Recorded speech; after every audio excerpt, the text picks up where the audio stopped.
नमस्कार। देश आज जहां खड़ा है आप सभी जानते हैं। देश का जब कानून बनाया गया था तो इस बात को ध्यान में रखते हुए बनाया गया था कि सबको अपनी बात कहने का अधिकार हो। लेकिन आज के दौर में एक फर्जी राष्ट्रवाद के चलते ये सब खत्म होता चला जा रहा है। आज अपनी बात कहने वाला या सरकार का विरोध करने वाला हर शख्स पाकिस्तानी है और इस बात का सबसे अधिक सामना देश के मुसलमानों को करना पड़ रहा है। आज हम आपके लिए भारत के 3 असली देश भक्तों की कहानी लेकर आए हैं। इनके बारे में हम आपको सब कुछ एक वीडियो में नहीं बता सकते, इसलिए अगर इनके बारे में आप सब कुछ जानना चाहते हैं तो हमें कमेंट कर बताएं। दोस्तों, इन तीनों असली देशभक्तों के बारे में हम उनकी एक एक उपलब्धि बताएंगे और कुछ जानकारी देंगे। तो चलिए इस वीडियो को शुरू करते हैं। Number 1, general Shahnawaz Khan. General Shahnawaz का जन्म जब भारत और पाकिस्तान एक थे तब पाकिस्तान के रावलपिंडी में 24 जनवरी 1914 को हुआ था। वह आज़ाद हिंद फौज के कमांडर थे। अंग्रेज़ों का डटकर विरोध करने वालों में से एक थे। नेताजी सुभाष चंद्र बोस उन पर बहुत भरोसा करते थे। लाल किले पर ब्रिटिशियों का झंडा उतारकर भारत का झंडा शाहनवाज खान ने ही फहराया था। देश के आज़ाद होने के बाद जब भारत और पाक का बंटवारा हुआ तो उन्होंने भारत को ही चुना था। लाल किले के साथ उनके बहुत से किस्से आपको गूगल करने पर मिल जाएंगे। उनका लाल किले से अधिक जुड़ाव था और उनकी आखिरी इच्छा भी लाल किले के पास दफन होना था। अब से कुछ साल पहले तक रोज़ शाम को लाल किले पर एक टैप बजती थी। उस टैप में नेताजी के साथ शाहनवाज खान की ही आवाज़ थी। वह मेरठ से 4 बार सांसद रहे और भारत सरकार में लगभग 23 साल तक अलग अलग पदों पर मंत्री रहे। 9 दिसंबर 1983 को जब उनका इंतकाल हो गया तो उन्हें उनके शव को मेरठ से दिल्ली लाया गया। लाल किले और जामा मस्जिद के पास उनकी कब्र है। नंबर 2, नौशेरा का शेर ब्रिगेडियर मोहम्मद उस्मान। मोहम्मद उस्मान का जन्म 15 जुलाई 1912 को उत्तर प्रदेश के आजमगढ़ में हुआ था। मोहम्मद उस्मान के पराक्रम के कारण ही 72 साल पहले जम्मू कश्मीर के नौशेरा का झांगड़ इलाका भारत का हिस्सा बना था। इससे पहले इस पर पाकिस्तान ने ज़बरदस्ती कब्जा कर लिया था। मोहम्मद उस्मान ने एक कसम खाई थी, जब तक नौशेरा को पाकिस्तान से वापस नहीं ले लेता तब तक खाट पर नहीं बैठूंगा।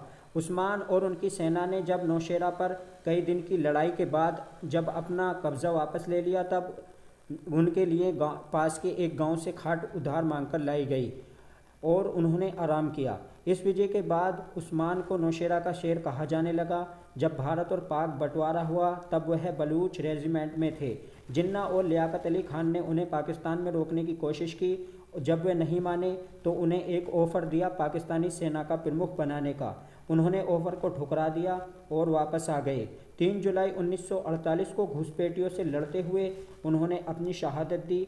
उनके जनाजे में तब के पीएम नेहरू और उनकी पूरी कैबिनेट शामिल थी। उनके जनाजे की नमाज शिक्षा मंत्री मौलाना अबुल कलाम ने पढ़ाई थी। बाद में उन्हें परमवीर चक्र से नवाजा गया। जामिया मिलिया कब्रिस्तान में ये वीर सुपुर्द है। इस देशभक्ति के लिए हम सबको इनकी कब्र पर जाकर इनको सलाम करना चाहिए। नंबर 3, वीर अब्दुल हमीद। तारीख थी 8 सितंबर 1965। पाकिस्तान के पहले आर्म डिवीज़न ने अपने 200 अमेरिकन टैंकों के साथ भारत के पंजाब प्रांत पर हमला कर दिया।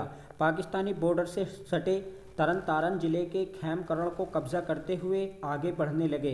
भारतीय फ़ौजों को इसका जवाब देना था, लेकिन उस वक्त भारतीय फ़ौजों के पास इतने हथियार नहीं थे कि वे पाकिस्तान का मुकाबला कर सकें, लेकिन टैंकों को रोकना था। भारतीय जवानों ने पाकिस्तानी टैंकों को रोकने के लिए गन्ने के खेतों में पानी भर दिया। पाकिस्तानी टैंक महमूदपुरा में फंस गए। अब मौका भारतीय फ़ौज के पास था। उसने ऐसा हमला किया जिससे पाकिस्तानी टैंकों का काफिला कब्रिस्तान में तब्दील हो गया। पाकिस्तानी फ़ौज के इस मुकाबले के नायक थे वीर अब्दुल हमीद, जो इस लड़ाई के दौरान शहीद हो गए। उन्होंने बंदूक से लदी अपनी जीप से पैटर्न टैंकों पर हमला करना शुरू कर दिया। उनकी देखा देख और भी जवानों ने ऐसा ही किया। फिर भारतीय फ़ौजें पाकिस्तानी टैंकों का मुकाबला करने में कामयाब रहीं। अब्दुल हमीद ने अकेले पाकिस्तान के 60 टैंकों को मार गिराया था, लेकिन भाग के पाकिस्तान कितनी टैंकों का पीछा करते हुए पाकिस्तानी टैंक का एक गोला उनकी जीप पर गिरा, जिससे वे गंभीर रूप से घायल हो गए। ये तारीख थी 9 सितंबर 1965। भारतीय फ़ौज की तरफ से 10 सितंबर 1965 को अब्दुल हमीद की शहादत की घोषणा की गई।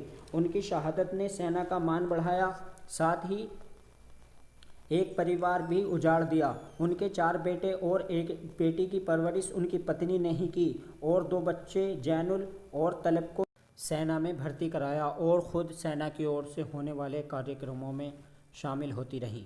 अब्दुल हमीद का जन्म 1 जुलाई 1933 को गाज़ीपुर ज़िले के धामोपुर में हुआ था।